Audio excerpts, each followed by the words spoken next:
Hello everyone, आज मैं आप लोग के सामने क्लास 10th एनसीईआरटी बुक का प्रश्नावली 8.2 का तीसरा और चौथा प्रश्न लेकर आया हूं, जो कि लास्ट प्रश्न है। तो आप वीडियो में बने रहेगा, देखिएगा, आसानी से समझ में आएगा। प्रश्न है आपका, यदि tan into a plus b is equal to √3 और tan into a minus b is equal to 1/√3। कहने का मतलब tan ए प्लस बी का मान दिया हुआ है √3 और tan ए माइनस बी का मान दिया हुआ है 1/√3, है ना। लेकिन यहाँ पे एक कंडीशन अप्लाई है। कंडीशन अप्लाई करने के बाद ही आपका ए और बी का मान ज्ञात करने बोला है। ए और बी का मान पूछ रहा है, क्या चीज यहाँ पे रखे, कौन सा ऐसा मान रखे कि √3 आ जाए, कौन सा ऐसा मान यहाँ पे रखे कि घटाने पे हम लोग को 1/√3 आ जाए। ठीक है, समझ रहे हैं। तो आपको एक कंडीशन ध्यान में रखना है। कह रहा है कि जो मान ए और बी का आएगा, बी का मान बड़ा रहेगा हमेशा, ए का मान बड़ा रहेगा बी से। एक कंडीशन हो गया, देखिएगा गौर से। यहाँ पे बी से बड़ा होगा ए, क्योंकि बचपन में पढ़े जिधर की ओर मुंह खुला होता है वो बड़ा होता है, तो बी से बड़ा होना चाहिए ए। लेकिन एक कंडीशन और कि 90 डिग्री के बराबर भी हो सकता है। ए प्लस 0 डिग्री से बड़ा होना चाहिए ए का मान, है ना, 0 डिग्री से बड़ा होना चाहिए। और ए प्लस बी को यदि जोड़े, यदि ए प्लस बी को जोड़े तो वो 90 डिग्री के बराबर होनी चाहिए, है ना। या फिर 90 डिग्री से कम भी रहेगा तो चलेगा, कोई दिक्कत नहीं है। 90 डिग्री के बराबर भी होगा तो चलेगा, लेकिन यहाँ पे यह शर्त है कि हमेशा ए बड़ा रहेगा बी से, यह कंफर्म है। ठीक है, तो आप देखिए इस शर्त को पहले बनाने के बाद समझ में आसानी से आ जाएगा, है ना। तो चूंकि दिया हुआ है tan a plus b is equal to √3, और इसे हम लोग लिख सकते हैं बाबू, क्या लिख सकते हैं, tan ए प्लस बी √3 किसका वैल्यू है, तो tan 60 डिग्री का। तो tan से tan यहाँ पे मान लीजिए हम लोग को कैंसिल करते हैं तो बचता है a प्लस बी, है ना, tan से tan खत्म हो गया तो बच गया a plus b is equal to 60 degree. ठीक है, और उसके बाद देखिएगा दूसरा इसको अप्लाई करते हैं। ठीक है, दिया हुआ है आप लोग का, चूंकि tan a minus b is equal to 1/√3, तो आप यहाँ पे भी आप समझ रहे होंगे tan a माइनस बी 1/√3 किसका वैल्यू है, तो tan 30 डिग्री का, है ना। तो इसी यहाँ से दोनों को हम लोग कैंसिल करते हैं, तो सिर्फ एंगल की बात करें तो a minus b is equal to 30 degree हो गया। ठीक है, यानी a प्लस बी को जोड़ने पे 60 डिग्री और a माइनस बी को करने पे 30 डिग्री। मान लीजिए इसको समीकरण 1 मान लेते हैं और इसको क्या मान लेते हैं, 2 मान लेते हैं। लेकिन अब इसके बाद कैसे कर सकते हैं, 1 और 2 में कुछ आप देखिए, प्लस बी और माइनस बी खत्म हो जाएगा, है ना, कैंसिल हो जाएगा। तो लिखेंगे समीकरण 1 तथा 2 को जोड़ने पर, तो जोड़ने में कुछ नहीं किया जाता, जो है जो आपको a प्लस बी बराबर 60 डिग्री, 2 क्या है a माइनस बी बराबर 30 डिग्री। जोड़ने पे कोई साइन नहीं बदला जाता, घटाने पे चिन्ह बदलता है नीचे वाला का। तो कुछ नहीं करेंगे, plus b minus b cancel हो गया, तो 2a is equal to 60 degree और 30 डिग्री क्या हो जाएगा बाबू, 90 डिग्री। तो यहाँ से हम लोग का a का मान निकल जाएगा 90 डिग्री बटा 2, दैट मीन्स 45 डिग्री। ए का जो वैल्यू हो गया 45 डिग्री हो गया, 45 डिग्री हो गया। और इसी ए का मान आप रखिए, ए का मान किसी में दे दीजिए, 1 में दे दीजिए, 2 में दे दीजिए, कोई दिक्कत नहीं है। ए का मान समीकरण 1 में देने पर 1 a प्लस बी बराबर आपका 60 डिग्री है, ए का मान 45 डिग्री प्लस बी बराबर 60 डिग्री। तो हम लोग को बी का मान चाहिए, तो 60 डिग्री है, इधर बाया साइड पर है प्लस में, तो इधर जाकर के माइनस में 45 डिग्री, अर्थात 15 डिग्री। बी का मान कितना डिग्री, 15, अतः है ना, आंसर हम लोग का हो गया ए बराबर 45 डिग्री, बी बराबर 15 डिग्री। यही हम लोग का क्या हो गया, आंसर हो गया। ठीक है, आप देख सकते हैं ये 0 ए का मान बड़ा होगा बी से, बी 15 है और ए 45 है, बड़ा हो गया, कंडीशन अप्लाई है। दूसरा कह रहा है कि 0 डिग्री से बड़ा होगा हमेशा ए का मान, तो है ना 0 डिग्री से बड़ा ही आया है, कितना डिग्री, 45 डिग्री है।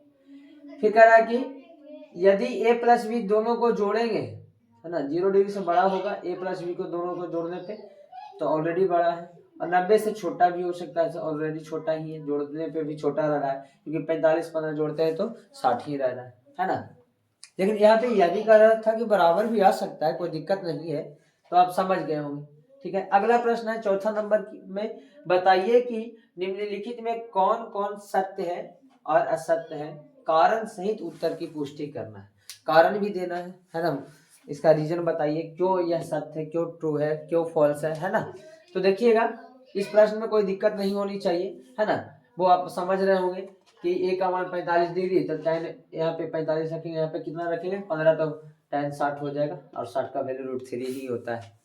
चलिए, तो पहला प्रश्न है आप लोग का sign A plus B, sine into a plus B का को हम लिख सकते हैं साइन ए प्लस साइन बी, तो नहीं लिख सकते क्योंकि यहाँ पे आपका एंगल ए है और यहाँ पे एंगल आपका बी है, तो कैसे लिख सकते हैं, अलग करके लिख ही नहीं सकते हैं क्योंकि इसका एक फॉर्मूला अलग होता है जो कि क्लास 11 में पढ़िएगा, है ना, sine A into cos B plus cos A into sine B, ऐसा करके इसका फॉर्मूला होता है, और इस प्रकार से कैसे लिख सकते हैं, नहीं लिख सकते हैं, तो यह आपका फॉल्स हो गया, ठीक है, असत्य हो गया। ठीक है, अगला प्रश्न है कि थीटा में वृद्धि होने के साथ साइन थीटा के मान में भी वृद्धि होती है, तो आपको यदि मान याद होगा 0 डिग्री से 90 डिग्री तक साइन थीटा का, तो जरूर आप बोलिएगा कि हाँ यह सत्य है, ट्रू है। क्यों? क्योंकि थीटा में वृद्धि होने के साथ दैट मीन 0 डिग्री से बढ़कर के 30 डिग्री, 45 डिग्री, 60 डिग्री, 90 डिग्री, है ना। थीटा में वृद्धि होने के साथ साइन थीटा के मान में भी वृद्धि होती है, तो साइन थीटा, साइन 0 का वैल्यू 0, 30 का 1/2 और 45 का 1/√2 और 60 का √3/2 और 90 का 1, तो देखिए 0 से 1/2 हो गया, फिर 1/√2 हो गया, बढ़ते जा रहा है ना, अंततः कहाँ पहुंच गया, 1 के पास पहुंच गया, इसीलिए हम लोग सत्य बोलेंगे। हाँ, हमको साफ दिख रहा है, मान याद है तो।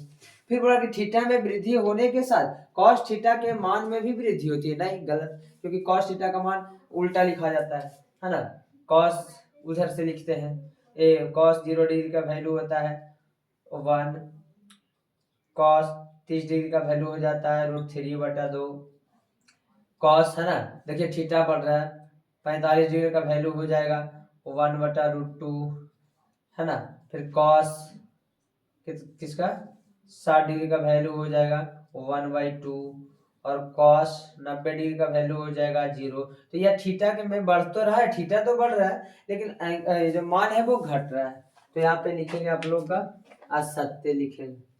ठीक है, चौथा कि थीटा के सभी मानों पर साइन थीटा बराबर कॉस थीटा हो सकता है क्या, मतलब साइन 0 डिग्री बराबर कॉस 0 डिग्री कहने का मतलब, या फिर साइन 30 डिग्री बराबर है कॉस 30 डिग्री का, वही तो बोल रहा है कि थीटा के सभी मानों पर साइन थीटा बराबर कॉस थीटा, तो कभी नहीं हो सकता है।